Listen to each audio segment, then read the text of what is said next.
Power, power is defined as the rate at which work is done और the rate at which energy is transferred और converted. यानी कहने का मतलब है कि पावर वह दर है जिस पर कार्य किया जाता है या ऊर्जा का रूपांतरण या स्थानांतरण होता है।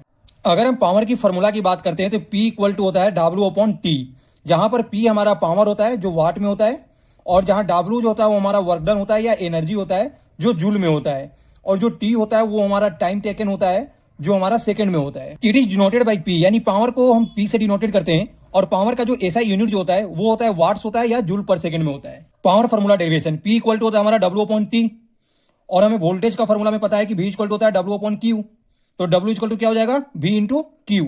तो इस W को हम यहाँ पुट करेंगे तो P इक्वल टू क्या हो जाएगा हमारा V इंटू Q/T हो जाएगा हमारा। और हमें करंट का फॉर्मूला में पता है कि I इक्वल टू होता है Q/T, तो इस Q/T की जगह हम क्या पुट कर देंगे I। पावर इक्वल टू क्या हो जाएगा V इंटू I, जहां पर V हमारा वोल्टेज है और I हमारा करंट है। हमें ओम्स लॉ में पता है कि V इक्वल टू क्या होता है हमारा IR, तो इस V की जगह हम क्या पुट कर देंगे IR। तब हमारा जो पावर का जो फॉर्मूला आएगा वो हमारा आएगा I² इंटू R, जहां पर हमारा R हमारा रेजिस्टेंस है, I हमारा करंट है। और ओम्स लॉ के अकॉर्डिंग करंट का जो फॉर्मूला होता है I इक्वल टू क्या होता है हमारा V/R।